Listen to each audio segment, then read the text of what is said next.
welcome to the channel. For this video, I'm going to be taking you on a walking tour of Legoland Florida, located in Winter Haven, Florida. Now this tour is going to be a little surreal for me because of my history with this particular park.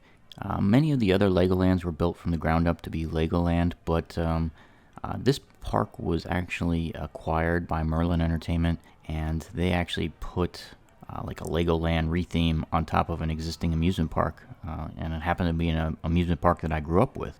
So just fair warning, when I'm walking through this park, sometimes I might refer to certain things by the previous names of the attractions and not the current ones, just because of an old habit. I mean, I have 3 decades of experience with this park when it was known as Cypress Gardens, and I've only got 1 decade of experience with Legoland, so it's a little different sometimes, and sometimes my old habits of bringing up the old name by accident happened. I noticed I did that when I was walking around the Magic Kingdom.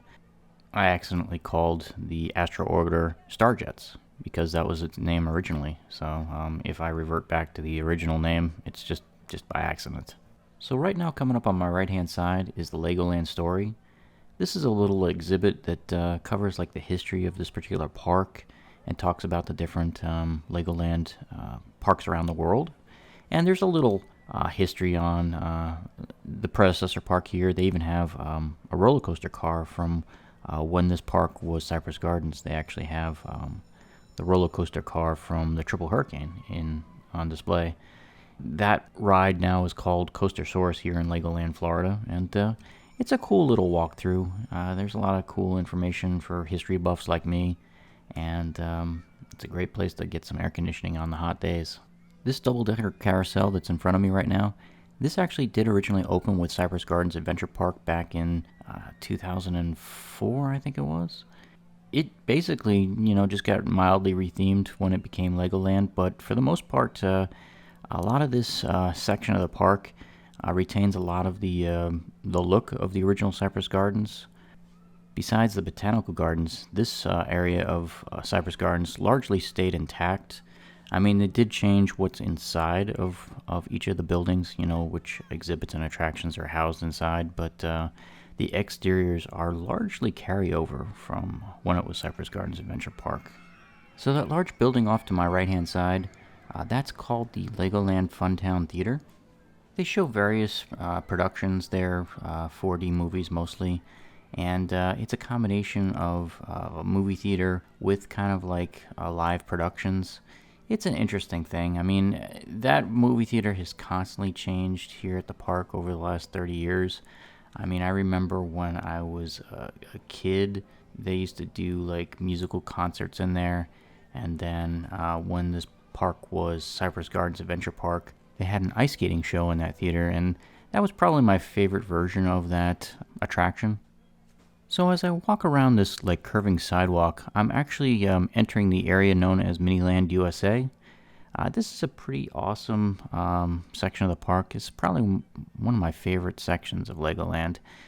It's all these different replicas of famous buildings around the world.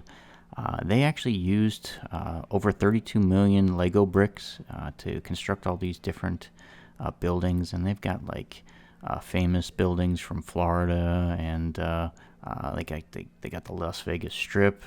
They've got the White House, all kinds of national historic sites of the United States.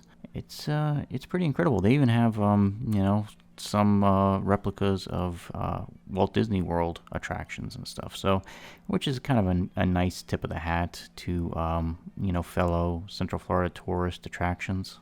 I am going to be making another video, which is a deeper dive into Miniland USA, where I walk around and talk about each individual building that's featured here. So it's a work in progress. I'll post a link under this video once I have that online. So right now I'm curving around the famous waterfall area that was built for Cypress Gardens back in the day. Coming up on my left-hand side is Lake Eloise, and that is where the world-famous water skiing shows used to take place. As of, I guess, December 2024, they actually discontinued the water ski shows, which is kind of sad because for the longest time, that was like one of the primary tourist attractions here in Winter Haven, Florida, is the water ski shows. And, those water ski shows were pretty much in continuous operation from the 1930s, I think, all the way up into 2024. So it's kind of sad. It was like a tradition. For the longest time, Winter Haven, Florida was the water ski capital of the world, and it finally kind of fell by the wayside last year. Those two large covered areas on my left-hand side, those were the auditoriums for the crowds that used to watch the water skiing show. Now, coming up just ahead of me is the station area, I guess the boat launch, where you can actually take a guided boat tour through the canals of the Legoland Botanical Gardens. Now, this area was what the old Cypress Gardens was actually famous for. They were the Botanical Gardens, and they used to have this electric boat ride that ran, I think, from the 1940s and 50s and 60s and 70s all the way through, I believe 2003 is when they stopped running the electric boat ride through the canals. There never was a boat ride through the canal area when it was Cypress Gardens Adventure Park. I'm sure they wanted to do that, but there was so much damage from the hurricanes that hit the park in 2004 that it just wasn't in the cards. The new boat ride is an electric boat. It's just just a regular boat that's driven by a Legoland staff member. So it's not nearly as elaborate as the old electric boat ride. I do remember fondly the electric boats that used to run in the canals when I was a kid. I always thought it was incredible and definitely the highlight of the park back when it was traditional Cypress Gardens. So I just stopped and turned around basically at the Cypress Gardens Botanical Gardens and am now heading towards the rides area.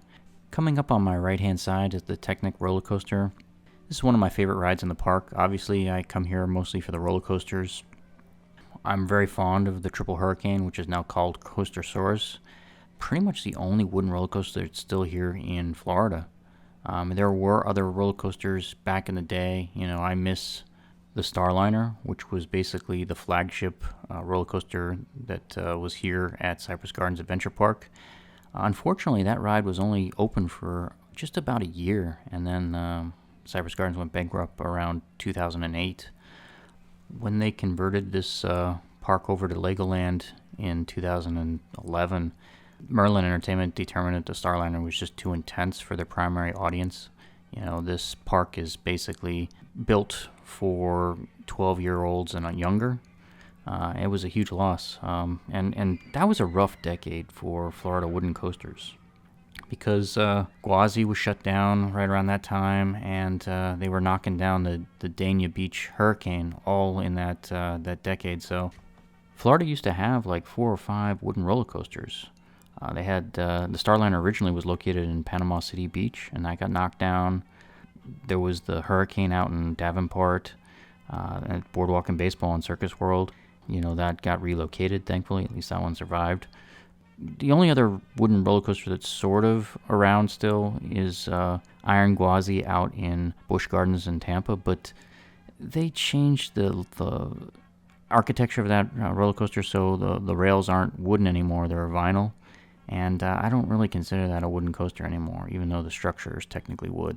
So as I'm walking around this vicinity, it occurred to me that I really didn't film this section of the park as well as I wanted to. This is the area of Legoland, Florida that's currently getting a new attraction. They're going to build an indoor space-themed roller coaster here, and it's probably one of the biggest investments that the park has ever made. They're building this coaster here as well as Legoland, California, and they're spending about $90 million building these 2 indoor roller coasters. So it's a huge investment for Legoland. They don't usually spend those type of big budgets on attractions here, and I'm actually eagerly anticipating it. So it's supposed to open, I think, in 2026. I mean, looking over the press release, it really does feel like Legoland's going to have their own version of like Space Mountain, and that's one of my all-time favorite rides at Magic Kingdom and Disneyland. So like I said, I can't wait to see this thing when they finally finish it. So right now I'm walking around the area of Legoland where CoasterSaurus is located. This is by far my favorite ride in the park. As I mentioned earlier, this roller coaster was actually built for the previous version of this park, Cypress Gardens, and it was originally named Triple Hurricane. It's a great wooden roller coaster, and it's the only one that I'm aware of that's still located in Florida. Cypress Gardens did build the Starliner next to it, and it opened in 2008. This is just my opinion. If you read the reasons cited for Cypress Gardens bankruptcy, they always blame the hurricanes, but they seemed like they were doing fine for the hurricanes. I really think it was the millions of dollars it took to rebuild Starliner that ultimately bankrupted the park. So Starliner was a mixed blessing. I really was a big fan of that roller coaster, especially when it was open at Miracle Strip and Panama City Beach. But I genuinely believe rebuilding the Starliner is what caused the demise of Cypress Gardens. So in hindsight, I kind of wish they didn't do it. So I just passed the Safari Truck ride on my right-hand side.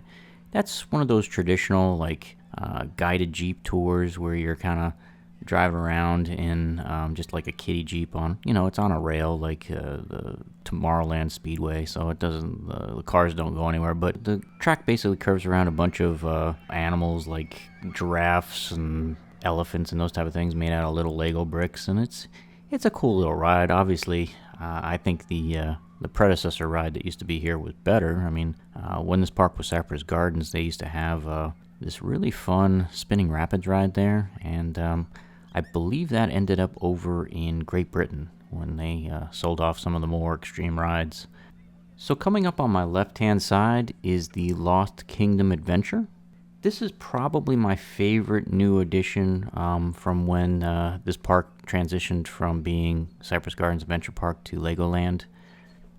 Lost Kingdom is a dark ride, and it's got interactive zappers where everybody's shooting the targets, competing for points, and they got a little digital display on every car to see what your score is. So it's a fun ride. It's very similar to Buzz Lightyear's Space Rangers over in Disney World, Disneyland, as well as Men in Black at Universal Studios Florida. So if you're into those type of rides, this is a fun one, and like I said, I think this is my favorite new addition since this park became Legoland.